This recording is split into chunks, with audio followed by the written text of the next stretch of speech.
Assalamualaikum warahmatullahi wabarakatuh. Bismillahirrahmanirrahim. Alhamdulillahil ahadis samad, lam yalid wa lam yulad wa lam yakul lahu kufuwan ahad. Rabbi shrah li sadri wa yassir li amri wa hlul 'uqdatam min lisani yafqahu qawli. Subhanaka la ilma lana illa ma 'allamtana innaka antal alimul hakim. Amma ba'd. Alhamdulillah pagi hari ini kita bisa ngaji bersama dalam keadaan sehat walafiat.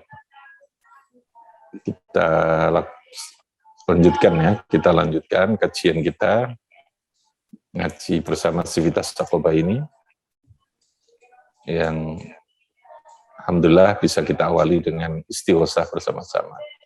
Jadi setiap ngaji memang kita biasakan untuk istighosah, berdoa terlebih dahulu baru kemudian kita ngaji gitu ya. Nah, sesuai dengan kajian yang kemarin, itu Fakhir mau kemana? Kok enggak masuk ngaji itu? Ikut apa? Oh enggak, kalau ada petugas tandusnya enggak boleh. Enggak ada, suruh masuk aja ya. Ada nunggu kalau kosong. Tanduf kalau lagi tidak ada petugas sama.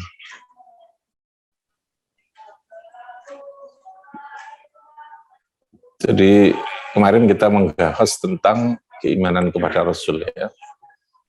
Jadi sedikit saya ulang kembali bahwa iman kepada Rasul itu satu aspeknya bahwa kita meyakini bahwa posisi atau hukum mengutus Rasul bagi Allah itu adalah jaizun fi haqqihi ta'ala. Lalu Rasul itu adalah min anfusikum, dari sesama manusia. Rasul itu diberi kualifikasi dengan kapasitas atau kualitas kemanusiaan yang berbeda dengan manusia biasa atau manusia yang lain. Tidak ada kualitas. Nah, ya, tanda itu kalau begini tidak ada. Karena ada petugasnya, Yudi. Ada petugasnya Yudi tadi itu, Pak Yudi. Iya, salah jadwal itu. Suruh masuk ada ya. Kayak nggak ada itu Mas Jepi ya, yang mundur, yang nggak bisa itu ya.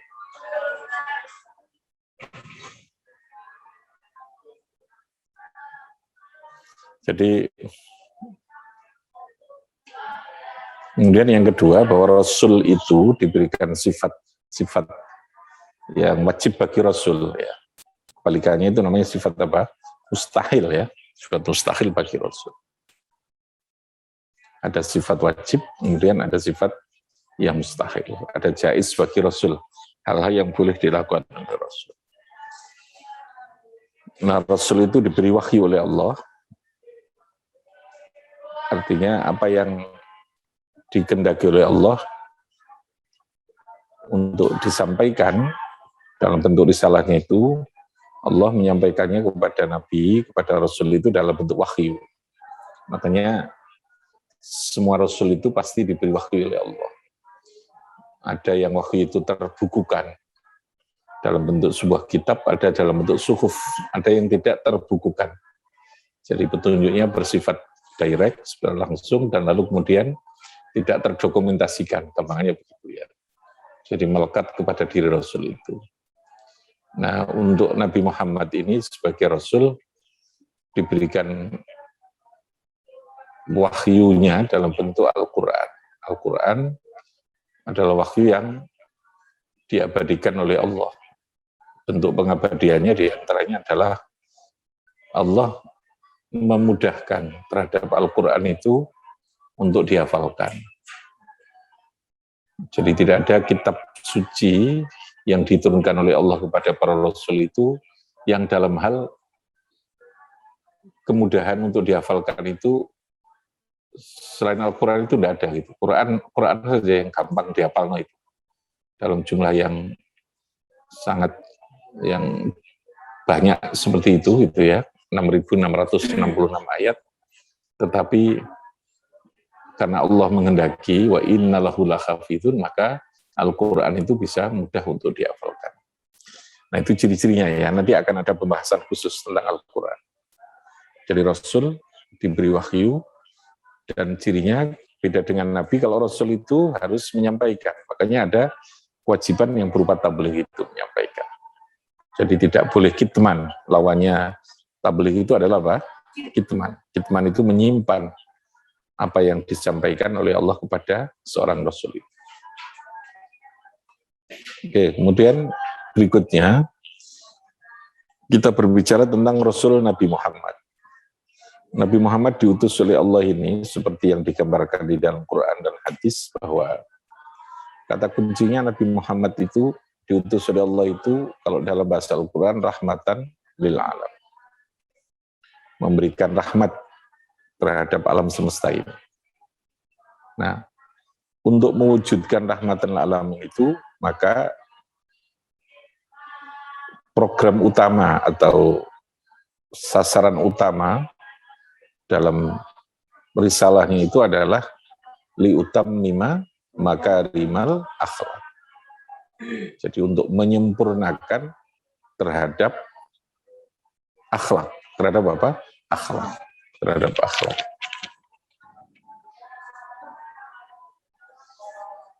Jadi karena moralitas itu adalah sesuatu yang tertinggi dalam kehidupan manusia. Jadi hukum, kalau nanti kita pelajari ya, hukum itu adalah batas minimal dalam rangka membentuk perilaku seseorang. Nah, di atas hukum itu adalah moralitas itu. Ketika sesuatu itu sudah menjadi moralitas, menjadi akhlak, menjadi karakter, itu berarti hukum hampir tidak lagi menjadi sesuatu yang diperlukan. Jadi hukum itu kan bersifat memaksa. Orang kalau sudah terbentuk karakternya dengan kesadaran tinggi untuk melakukan sesuatu atau mematuhi sesuatu, maka yang terjadi hukum itu sudah menjadi moralitas di dalam diri. Jadi kebutuhan. Cirinya moralitas itu berarti menjadi kebutuhan. Menjadi kesadaran yang muncul dalam diri sendiri. Tapi untuk membentuk moralitas itu diperlukan hukum. Nah, Nabi Muhammad dalam rangka untuk liutammima makarimal akhlak itu, langkah pertamanya adalah membangun moralitas itu. Membangun moralitas ini dibangun dari fondasi yang namanya akidah terlebih dahulu. Akidah ini lalu kemudian di atasnya ada hukum, dan lalu kemudian barulah terjadi adanya moralitas atau akhlak moral yang baik. Jadi urutannya seperti itu. Ketika manusia sudah punya moralitas yang baik, maka di sana akan melahirkan satu perilaku yang rahmatan lil alamin. Kalau masih bersifat normatif itu belum tentu bisa memancarkan rahmatan lil alam. Dia hanya berbicara hak ya. Kalau masih normatif hukum ya, kalau masih fikih oriented itu masih berbicara benar gak benar. Iki hakku, ini bukan hakku. Jadi apa ya? Sifatnya masih hitam putih gitu. Tapi kalau sudah moralitas itu sudah di atas hukum. Oh, saya tahu memang ini hak saya, tapi saya kok enggak pantas ya ngelakoni ini. Gitu ya. Saya memang punya hak untuk ini, tapi kok kasihan kalau saya harus mengambil semua gitu. Jadi ada kepantasan yang menjadi ukuran di dalam perilaku kebaikan. Jadi saya ulangi ya, Rasul Nabi Muhammad diutus dengan tujuan utamanya atau apa grand desainnya itu adalah liutammima makarimal akhlak. Dalam rangka apa utammakal makar? Dalam rangka rahmatan lil alam. Nah, untuk mewujudkan itu fondasinya adalah iman, lalu kemudian ada Islam. Islam itu hukum, dibentuk hukum. Jadi manusia dibentuk karena yang dibentuk ini bukan fisik, dia ada hati, ada pikiran, maka bentukannya adalah melalui norma, melalui ajaran, melalui syariat. Nah, Nabi Muhammad itu sesungguhnya itu ya, wa ma arsalnaka illa rahmatan lil alamin. Breakdown-nya tadi ini innama bu'istu liutammima makarimal akhlak. Nah, makarimal akhlak bisa diwujudkan apabila dibangun di atas fondasi keimanan, lalu kemudian ada fondasi hukum. Fondasi hukum atau syariat bahasanya itu, yang berupa fikih itu ya, yang berupa fikih. Sehingga ketika ini sudah kuat gitu ya, sudah terjadi dalam diri seseorang, sudah ada dalam diri seseorang bangunan itu, insya Allah dia akan memancarkan rahmatan lil alamin. Jadi perilakunya itu senantiasa berada di dalam kebaikan. Perilakunya itu senantiasa di dalam suasana yang mendamaikan, dalam keindahan. Nah, persoalan dadi opo itu terserah, karena memang profesi dan kemampuan orang, bakat orang, potensi orang itu kan berbeda-beda. Tetapi semua masing-masing dengan potensinya itu, kalau seorang muslim itu diharapkan dia tetap menjadi rahmatan lil alamin. Nah, itu yang dibangun oleh Nabi Muhammad itu. Nah, Nabi Muhammad untuk membentuk dan membangun perilaku manusia yang diawali dengan para sahabat itu lebih banyak menggunakan uswah, menggunakan contoh. Jadi merubah pikiran orang itu dengan fakta, saya katakan ya. Merubah mindset, paradigma itu dengan fakta. Nabi itu menghadirkan fakta. Fakta itu artinya contoh perilaku, ya, menjadi model, menjadi uswah di dalam dirinya, di dalam kehidupan yang nyatain. Jadi Nabi itu uswatun hasanah, menjadi model yang betul-betul baik. Jadi wong itu nek dikandani secara lisan dengan diberi contoh itu kira-kira luwih mantep mana?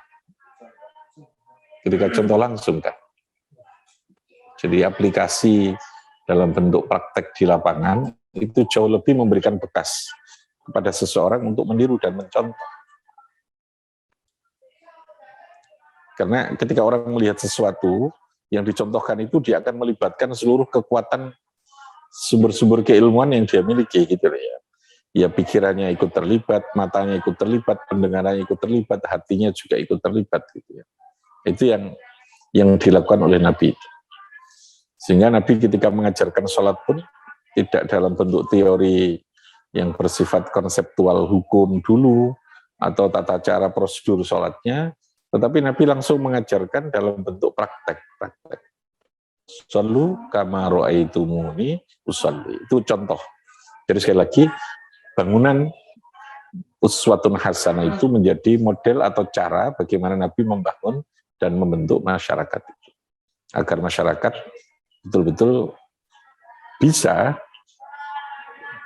terbentuk karakter dan moralitasnya, dari situ lalu kemudian akan memancarkan atau mewujudkan diri menjadi rahmatan lil alamin, menjadi rahmat bagi alam semesta. Itu yang membedakan.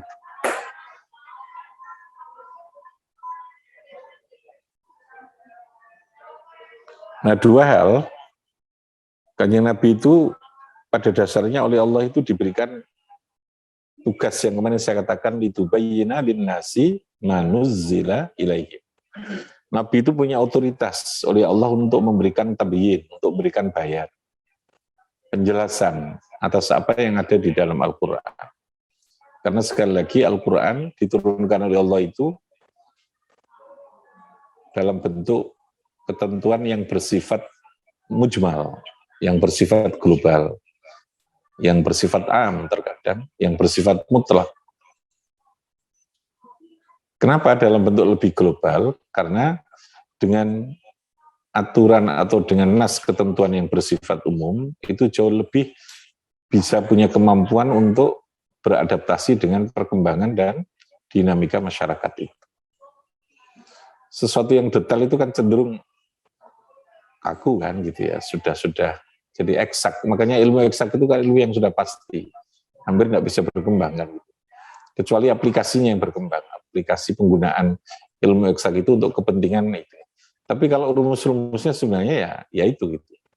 Yang berkembang itu adalah ilmu sosial. Ngajar jadi guru ilmu sosial itu paling susah gitu. Apalagi ilmu tata negara. Ya. Saya ini jurusan tata negara. Dulu saya menjadi dosen tata negara, Saya juga mengajarkan ilmu tata negara. Apalagi PPKN ya kalau dulu ya, sudah berubah semua. Ya, sudah berubah semua. Karena ilmu sosial itu ilmu yang mengikuti terhadap dinamika dan pergerakan masyarakat. Makanya tidak bisa dirumuskan secara pasti ya, bahwa perlu rumusan yang bersifat pokok-pokok itu memang iya, tetapi untuk memastikan secara detail itu tidak bisa itu. Artinya tidak bisa kita eksakkan kapannya. Nah, kehidupan yang diatur oleh Nabi itu kehidupan yang lebih banyak pada wilayah sosial. Yang di sana ada dinamika, ada perkembangan. Sehingga diperlukan aturan yang bersifat fleksibel. Aturan fleksibel itu bila mana aturan itu bersifat general, bersifat umum. Makanya dari aturan umum itu oleh Allah, Nabi Muhammad itu diberi tugas untuk menjabarkan secara perilaku. Nah, Nabi terkadang menjabarkannya itu tidak dalam satu versi gitu ya. Ada beberapa pilihan. Ada beberapa pilihan yang memang itu dimungkinkan terjadi pilihan di sana karena memang umatnya ini berbeda-beda kan gitu ya. Kondisinya bisa berbeda-beda. Ada sesuatu yang bersifat pasti, ada sesuatu yang di sana dimungkinkan munculnya adanya perbedaan atau khilafnya. Tapi itu semua dalam kerangka tetap syariat atau aturan agama yang dibawa oleh Islam. Itu maksudnya begitu. Jadi sekali lagi, bangunan Islam itu yang dibawa oleh Nabi Muhammad adalah untuk apa? Rahmatan lil alamin. Untuk mewujudkan rahmatan lil alamin, lalu yang harus dibentuk adalah apa? Akhlak, apa? Liutam mima makarim. Akhlak itu akan dibentuk melalui apa? Penguatan terhadap akidah. Dasarnya itu akidah, lalu kemudian ada hukum. Oke. Yang kedua, Nabi Muhammad itu intinya basyiran wa nadhiran. Basyiran itu didahulukan. Jadi memberikan berita yang menggembirakan, yang menyenangkan. Wa nadhiran. Manusia juga harus diberikan peringatan. Nadhiran itu lebih kepada apa? Peringatan. Bahwa di dalam kehidupan ini ada sesuatu yang manusia harus memahami, hal-hal yang harus dihindarkan, tidak boleh dilakukan itu. Itu masuk wilayahnya nadhir. Tapi wilayah nadhiran itu tidak banyak. Yang banyak itu adalah basyiran. Makanya nanti kalau kita belajar sesi berikutnya terkait dengan fikih dalam hukum Islam, hukum itu tidak banyak. Al-Quran saja yang berisi 6.666 ayat itu, yang berkaitan dengan ayat hukum itu tidak lebih dari 2-3%. 200 ayat itu sekitar itulah itu hukum. Itu pun banyak hukum yang terkaitan dengan hukum keluarga.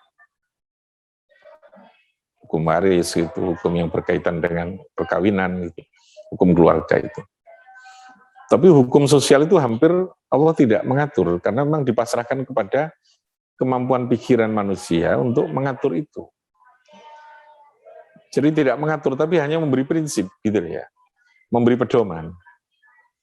Lalu kita sendiri yang menjabarkannya menjadi aturan hukum. Apa jabarannya itu? Yang menjadi undang-undang. Kalau kita dalam kehidupan bertata negara di Indonesia ini, ada namanya undang-undang. Undang-undang itu adalah penjabaran atas aturan hukum yang diperlukan oleh bangsa Indonesia ini. Karena kita ini berketuhanan, yang di dalamnya ada agama Islam, maka undang-undang itu tentu tidak boleh bertentangan dengan undang-undang tadi. Jadi sekali lagi, berkaitan dengan kehidupan masyarakat, Nabi itu hampir tidak terlalu mengatur secara detail. Al-Quran pun juga demikian ya, tetapi hanya memberikan apa? Prinsip, memberikan pedoman saja. Yang intinya nanti ada uraiannya tersendiri ya, bagaimana prinsip-prinsip kehidupan bersosial di dalam agama Islam itu. Jadi basyiran tadi saya katakan bahwa Nabi itu diutus adalah menyampaikan kabar dan berita yang gembira,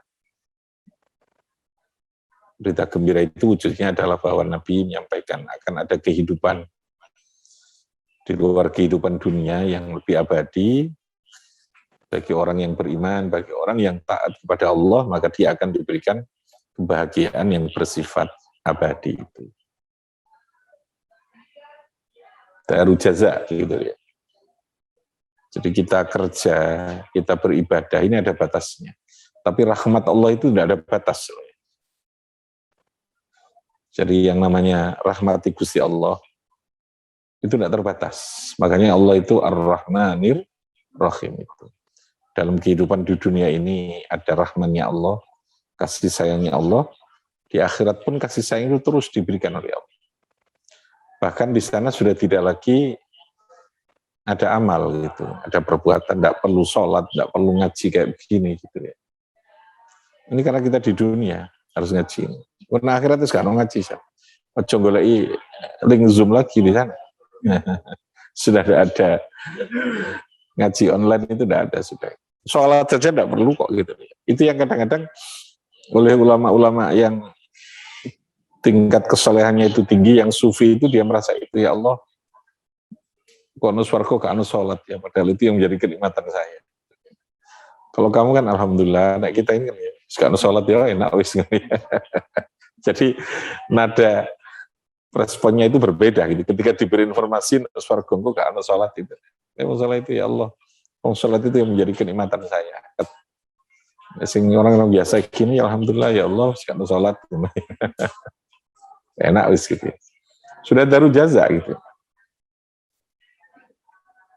Karena sudah tidak perlu proses, tidak perlu apapun. Ya di dunia ini gitu, yang sangat singkat ini sesungguhnya yang menentukan terhadap kita berada di dalam kehidupan di akhirat.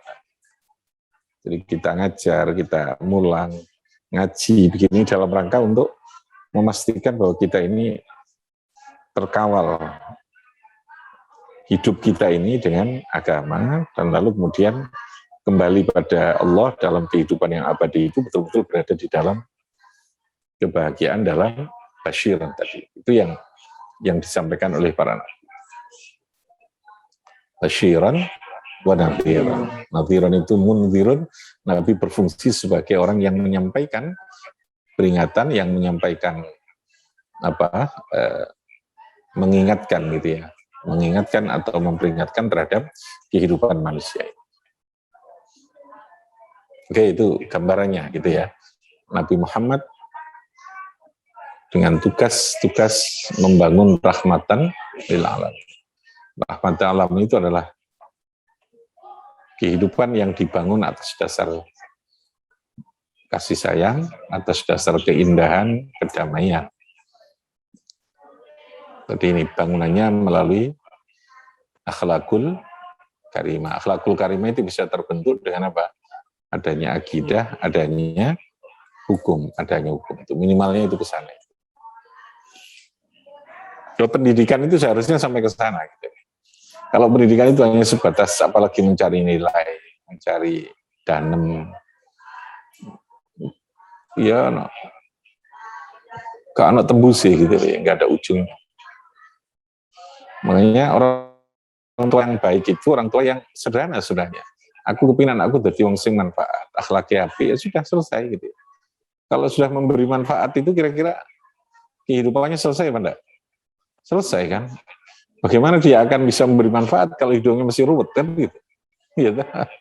Sebenarnya itu cita-cita yang sangat tinggi gitu, yang sangat agung, yang sangat mulia. Nah, kita seringkali menyederhanakan dengan ukuran-ukuran yang bersifat pragmatis gitu. Kepinginnya iso dadi polisi, iso dadi dokter, iso dadi pengusaha. Ya kalau itu sih tidak apa-apa, nih dikecilkan, dimatikan suaranya. Tidak apa-apa itu jadi pengusaha, jadi ini boleh gitu. Tapi kalau hanya sebatas kepingin ngono, itu kan eman gitu ya. Manfaat, jadi pengusaha tapi pengusaha yang apa? Manfaat. Jadi dokter yang apa? Manfaat. Jadi manfaatin mengenai awake dan kepada masyarakat. Suaranya dimatikan. Oke ya, jadi itu Nabi diutus membangun kehidupan yang seperti itu, bangunannya kayak tadi. Jadi kita ini sangat perlu Rasul. Karena sekali lagi, kenapa kita membutuhkan Rasul? Ada banyak hal dalam kehidupan kita ini yang tidak bisa kita jangkau dengan akal pikiran kita. Yang di situ perlu petunjuk yang bersifat tauqifiyah. Apa namanya? Tauqifiyah. Tauqifiyah itu adalah bersifat doktrin, bersifat pengajaran, yang bersifat direct, yang bersifat langsung, yang tidak bisa kita logikakan dengan ilmu, dengan akal pikiran kita. Nah, itu adanya Rasul tadi. Oke, silakan kalau perlu disampaikan yang terkait dengan Rasul. Jadi baru kita masuk pada iman kepada kitab-kitab Allah, nanti kita detailkan bagaimana Al-Quran secara gambaran umumnya terkait dengan bangunan rahmatan lil alamin tadi. Ada yang dimaksudkan? Mbak Nur, ada? Yang masuk pertanyaan? Belum? Silahkan. Iya, kan Zaki ya. Antara dengan mungkin Pancasila bagi titik persamaannya. Jadi Pancasila atau konstitusi kalau di Indonesia ini berupa Undang-Undang Dasar 45 itu adalah bentuk penjabaran atas kebutuhan kita bangsa Indonesia ini dari apa yang menjadi kebutuhan kita sebagai berbangsa. Kalau dulu dia sebenarnya juga pendelegasian dari apa yang ada di dalam Al-Quran itu. Jadi karena sekali lagi konsep Al-Quran itu untuk pengaturan yang menyangkut tentang kehidupan sosial itu lebih banyak didelegasikan manusia itu sendiri kepada masyarakatnya. Yang berkaitan dengan kehidupan sosial. Hubungan sosial, hubungan bernegara, hubungan ekonomi gitu ya. Itu lebih banyak diserahkan kepada kehidupan masyarakat itu sendiri. Kepada rumusannya itu diserahkan kepada manusia itu. Tuhan tidak mendikte secara detail. Karena di situ ada dinamika, ada perbedaan, ya, ada perbedaan. Makanya ilmu sosial tadi saya katakan hampir sulit untuk dirumuskan. Dulu kalau kita belajar kan JSD itu bahkan kalau saya kecilnya disuruh menghafal nama-nama menteri, gitu. Saking eksaknya dulu itu semuanya ilmu sosial itu dieksakkan oleh kepentingan politik zaman itu kebijakan itu kan salah besar, ya. Salah besar. Masuk wong jenenge wong kan mau hafal lo kabeh. Ya pianmu apal itu ya. Semuanya itu dihafalkan. Jumlah anggota DPR berapa itu siapa itu kan ditulis semuanya ya. MPR, DPR yang dari utusan golongan berapa itu. Zaman saya kuliah itu apa skripsi saya itu masih menjelaskan itu. Saya menguraikan tentang itu. Setahun apa 2 tahun berikutnya sudah berubah semua. Sudah nggak ada yang sama, gitu, nggak ada yang cocok. Hanya baru menjadi sebuah cerita sejarah saja bahwa itu pernah ada undang-undang tentang pemilu yang berbicara tentang itu, jumlah anggota DPR, jumlah anggota DPD kan belum ada zaman itu. Utusan golongan istilahnya kan gitu ya, utusan golongan itu. Itu partai politik juga waktu itu kan hanya 3 itu pun yang 2 kan edok-edokan gitu kan, yang 1 saja. Nah ini karena ada dinamika seperti ini maka agama tidak mengatur sampai detail. Dan itu memang seharusnya begitu gitu ya. Apalagi kemudian agama tidak komplit, justru itu komplit. Yang diberikan itu prinsip-prinsipnya saja, wa amruhum syura bainahum. Kalau dalam bidang politik maka prinsip dasarnya adalah musyawarah.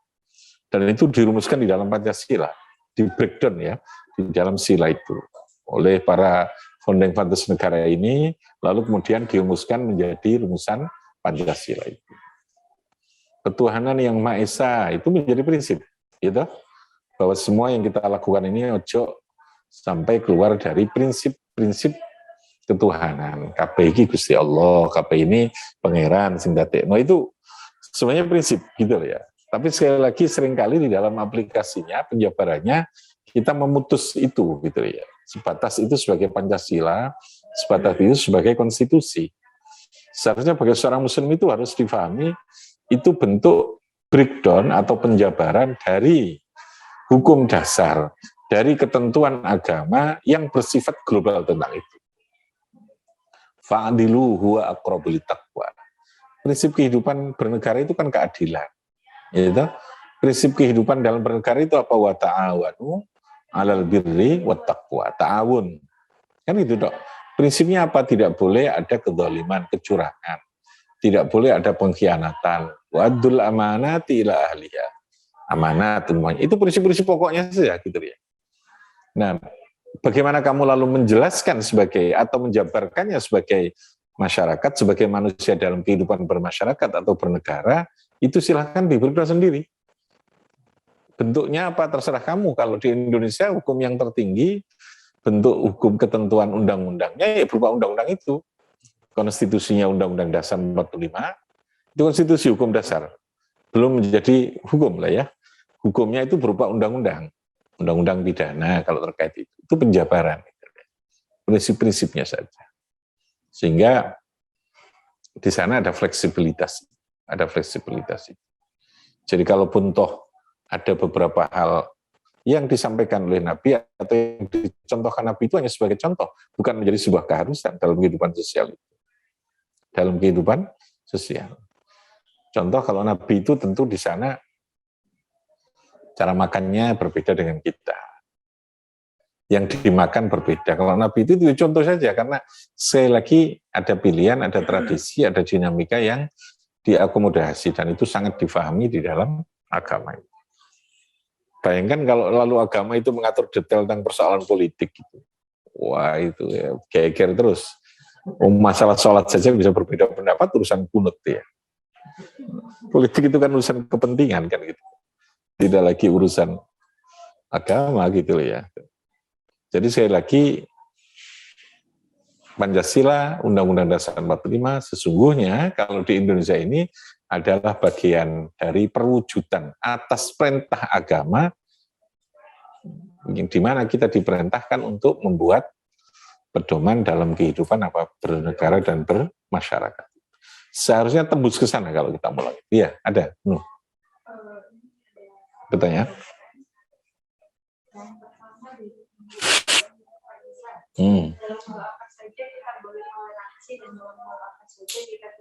Nanti itu fikih ya. Jadi kita akan bahas di dalam kajian Islam. Ini masih bicara kajian iman. Jadi tentu kalau masalah akidah itu, toleransi itu pengertiannya adalah kita memahami orang lain. Gitu ya, bukan kita mengikuti, tidak. Memahami tentang adanya perbedaan. Ya, kalau toleransi diartikan seperti itu, boleh kita memahami. Yang tidak boleh itu kan kita mengikuti atau ikut membenarkan keyakinan yang berbeda dengan kita. Jadi ada benar yang harus kita yakini, lalu kemudian ada kita mentoleransi. Mentoleransi itu memahami terhadap kebenaran yang diyakini oleh orang lain. Gitu. Pengurusan makan saja kita pilihannya berbeda kok. Gitu. Kalau sing senang pedes, gak senang pedes. Pedes bagi kita ini sesuatu kebutuhan. Benar, makan itu harus pedes. Orang lain yang tidak doyan pedes ya harus kita toleransi. Apa pengertian toleransi? Memahami. Ya silakan. Kalau menurut kamu enak itu adalah pedes. Kalau saya itu tidak pedas, semuanya begitu. Jadi pertama kita pahami dulu toleransi itu apa sih? Toleransi itu memahami terhadap adanya sesuatu perbedaan. Tidak harus membenarkan. Tidak harus apalagi ikut meyakini gitu loh. Bagi orang Kristen tentu keyakinan agamanya dia adalah yang paling benar. Ya sudah, kita memahami namanya keyakinan itu. Tapi kita tidak boleh ikut membenarkan itu. Gitu loh ya. Sama dengan kita nggak suka pedas, kita ya tidak perlu makan pedas itu kan. Tapi kita memahami, ya sudah, kamu makan saja, tidak apa-apa, itu pilihan kamu. Gitu. Jadi sekali lagi, sebenarnya gampang toleransi. Kita ini menjadi rumit kan karena mempersusah diri sendiri ya. Toleransi ketika pemahamannya itu ditarik dalam wilayah politik, itu yang menjadi persoalan. Yang ekstrim, toleransi lalu berlebihan, toleransi itu lalu ditarik menjadi sesuatu yang bersifat mencampur adukkan, sementara yang ekstrim eksklusif itu memahami toleransi itu ya kita harus meyakini kita dan kita harus menyalahkan orang lain. Nah, itu yang jadi masalah. Apalagi lalu harus berperang dengan orang yang berbeda dengan kita. Jadi sekali lagi toleransi yang kita pahami. Nanti Kita lihatlah, toleransi sekali lagi, kalau kita pahami bahwa toleransi adalah memahami atas sebuah perbedaan, maka hampir tidak ada sesuatu yang rumit untuk kita, apalagi diuraikan mana yang boleh, mana yang tidak boleh itu. Ya kalau hanya memahami saja, ya sudahlah, itu paham kamu, itu keyakinan kamu. Nah kita sebatas, siapapun harus sebatas menyampaikan. Gitu loh ya. Jadi kalau kita diperintahkan dengan bagaimana dengan amar ma'ruf, amar ma'ruf itu kan tugas untuk menyampaikan, bukan tugas memaksa orang untuk lalu berubah seperti kita, tidak. Bukan tugas kita memberikan hidayah kepada orang, karena hidayah itu prerogatifnya Allah, itu hak prerogatif Allah. Tugas kita adalah mulang, tugas kita ini memberi contoh, kan itu saja ya. Kalau orang lalu masih berkeyakinan dengan keyakinannya sendiri yang berbeda dengan kita, ya sudah, gitu. Itu pun masih ada batas yang sangat manusiawi kok gitu ya. Sampaikan dengan cara yang baik, sampaikan yang tidak menyinggung, yang tidak menjadikan orang lain merasa terluka, gitu kan. Oh banyak itu, aturan adab dalam berdakwah itu banyak, yang dicontohkan oleh Nabi itu. Ya kan sering kita dapat cerita Nabi itu betapa tingginya akhlaknya. Karena akhlaknya itu justru orang menjadi tertarik dari dakwah akhlak. Orang yang Yahudi saja tiap hari disuapi oleh Nabi. Iya toh? Kita kan melihat Yahudi itu sudah kayak menjijikkan gitu ya. Untuk kita bunuh saja. Itu karena iman kita ini masih iman yang amatiran gitu ya. Amatiran itu belum profesional lah gitu. Belum. Kalau iman kita sudah tinggi itu ya kayak Gus Dur itu gitu ya. Tidak ada sesuatu yang perlu kita khawatirkan, kita sudah kuat kok. Kita ini menjadi penakut, menjadi takut, menjadi khawatir itu ketika berhadapan dengan perbedaan itu karena kita belum terlalu kokoh. Makanya kokohkan dulu, lalu kemudian akan bisa memahami terhadap adanya perbedaan tadi itu. Toleransinya pasti akan semakin tinggi. Oke ya, jadi intinya itu. Terus ada lagi? Oke. Jika Nabi atau Rasul melakukan kesalahan, bagaimana cara Allah mengatur atau mengingatkan tersebut? Ya, turun wahyu untuk membenarkan itu. Suatu Nabi pernah suatu saat, Nabi itu gak begitu memperhatikan, istilahnya ya menghina tidak atau gak ngereken enggak lah. Ketika Nabi pas tidak memperhatikan adanya seseorang yang masuk dalam rumah Nabi, dia posisi tidak bisa melihat, lalu ditegur oleh Allah itu, abasa wa tawalla. Jadi, tapi sekali lagi Nabi tidak mungkin berbuat dosa. Berbuat dosa itu tidak mungkin, karena Nabi itu apa? Maksum. Bahwa kesalahan itu mungkin terjadi, lupa, kekeliruan itu mungkin terjadi, karena itu menjadi contoh hukum, gitu ya, bagi umatnya. Karena umatnya itu dimungkinkan terjadinya lupa, salah, keliru dalam ibadah itu.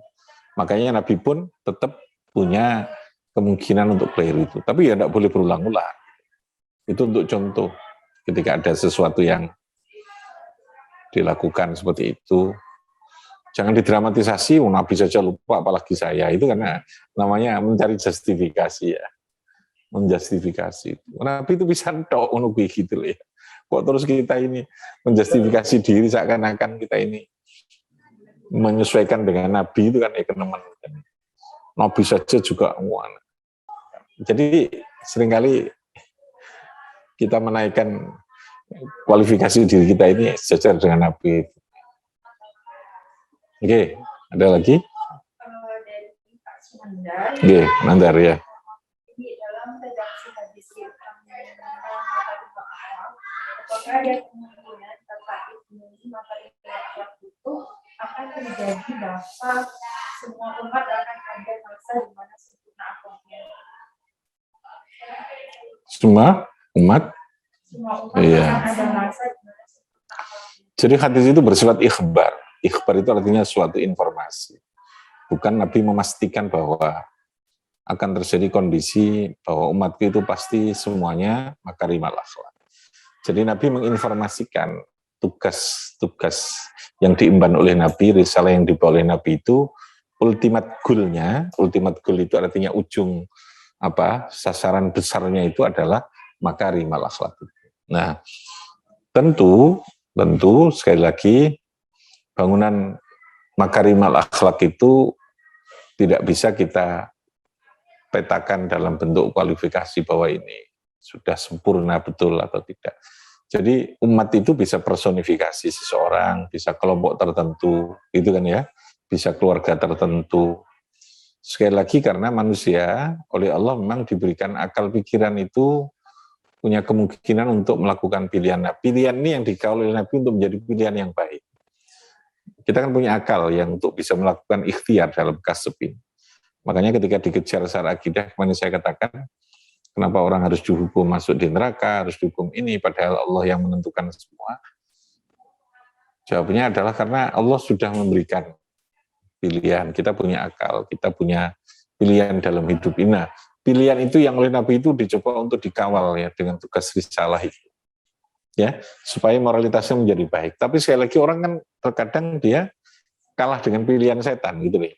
Kalah dengan pilihan nafsunya, mengabaikan pilihan agama, mengabaikan pilihan Rasul. Maka akibatnya tidak lagi akhlak, moralitasnya tidak lagi menjadi baik atau menjadi sempurna. Jadi utama makarimul akhlak itu bersifat informatif bahwa sasaran utama itu adalah seperti itu. Lalu ukurannya kapan atau seberapakah umat itu dikatakan makarimul akhlak, ya ketika dia memenuhi standarisasi yang ada di dalam ukuran agama. Dan ukuran agama itu tidak mungkin bertabrakan dengan ukuran sosial yang di situ dibuat berdasarkan prinsip-prinsip agama itu tadi. Tidak perlu dibenturkan, gitu ya, prinsip-prinsip agama. Jadi miqyasul khair wasyarr, miqyas itu ukuran, standarisasinya itu tetap asyar itu. Bahwa lalu penjabarannya dalam bentuk moralitas yang dibuat, dalam bentuk adat, dalam bentuk undang-undang, dalam bentuk hukum konvensi kebiasaan itu pilihan ya, itu pilihan. Tapi semuanya harus tetap dengan ukuran syara itu ya. Adat itu boleh terjadi bila mana tidak ada pertentangan dengan apa? Syariat. Undang-undang juga demikian. Nggak mungkin bagi masyarakat yang berketuhanan yang Maha Esa akan membolehkan hal-hal yang dilarang di dalam agama dalam undang-undang. Nah, itu maksudnya begitu. Itu kalau masyarakatnya beragama betul. Jadi kalau undang-undang yang lolos selalu masyarakatnya diam, berarti kan masyarakatnya tingkat keberagamannya masih tidak mayoritas atau tidak kuat, kan begitu toh? Jadi kalau sudah berbicara kebijakan politik, itu berbicara tentang kekuatan politik masyarakat dengan tentang pengaruh kebijakan itu. Nah di sana lalu ada toleransi dalam agama. Nek kamu memang dalam keadaan tidak mampu, ya sudah. Nek tetap negara itu karena kamu secara politik kalah, lalu negara bikin undang-undang yang bertentangan dengan agama, kamu sudah tidak berdosa lagi gitu. Bagi kamu yang paham, gitu lah. Bagi kamu yang paham. Ketika kamu tidak punya kekuatan, makanya di sanalah lalu agama merintahkan, ajarkan agama, pahamkan masyarakat, supaya masyarakat punya kesadaran untuk mengawal kebaikan dan kebenaran. Mengawal itu sudah bahasa politik, ya. Artinya ada batas-batas politik yang kita lakukan. Sekarang masyarakat Islam gelundungan apa Islamnya, norok buntai di Madura ya. Norok buntai itu pokoknya melok-melok pejari mbak-mbak iki tanpa ilmu ya, tentu suruh mengawal kebenaran itu akan susah gitu. Tapi kalau kita dibangun berdasarkan ilmu, ada keyakinan yang kuat, saya kira otomatis gitu loh ya. Semua sikap apapun dalam kita berkeluarga, bernegara, bermasyarakat, berpolitik akan bersumberkan dari, karena itu tidak bertentangan dengan kehidupan sosial gitu. Oke, silakan. Ini akibat dari kiai yang pernah di politik. Jadi agak paham saya bagaimana menjabarkan kebutuhan-kebutuhan politik. Bukan Nandar, ya. Oke, masih ada? Oke, ya. Masih jam berapa? Oke, sudah hampir jam 8. Semoga semuanya diberi kesehatan, diberikan ilmu yang manfaat. Amin ya rabbal alamin. Bifanfa'na bibarakatihim wa ahdinal khusana bi hurmatihim mitana fi tariqatihim wa mu'afatihim. Allahumma salli ala Muhammad. Assalamualaikum warahmatullahi wabarakatuh. Waalaikumsalam warahmatullahi wabarakatuh.